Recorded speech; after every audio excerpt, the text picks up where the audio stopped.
Tanah warisan seringkali menjadi aset berharga yang diwariskan secara turun-temurun.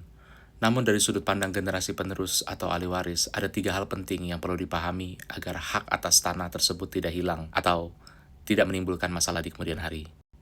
Yang pertama terkait status tanah. Secara hukum, ketika pemilik tanah atau pewaris meninggal dunia, maka hak atas tanah tersebut secara otomatis beralih kepada ahli waris. Ini berarti Anda sebagai generasi penerus menggantikan kedudukan orang tua atau keluarga Anda atas tanah tersebut. Penting untuk diketahui, peralihan hak ini terjadi karena hukum, tetapi tidak otomatis tercatat.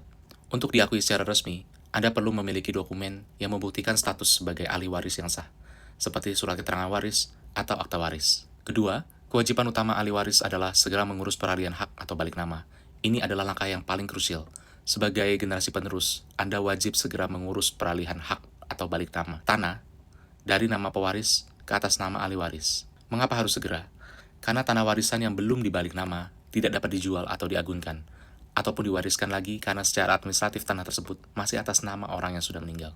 Yang ketiga, risiko jika diabaikan maka tanah bisa hilang atau menjadi sengketa.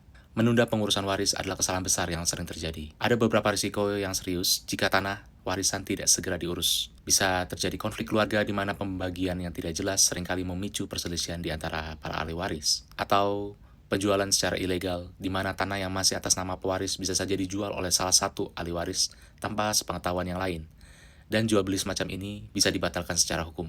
Untuk tenggat waktu melakukan peralihan hak, ahli waris memberikan waktu untuk menuntut haknya berdasarkan KWP Perdata. Batas waktu untuk menuntut pembagian warisan adalah 30 tahun sejak warisan terbuka atau pewaris meninggal. Intinya, sebagai generasi penerus, tanah warisan adalah aset berharga yang harus diurus. Jangan menunda, segera urus dokumen kewarisan untuk mengamankan hak milik Anda dan menghindari sengketa di masa depan. Jika Anda suka dengan video ini, silakan like dan share. Terima kasih.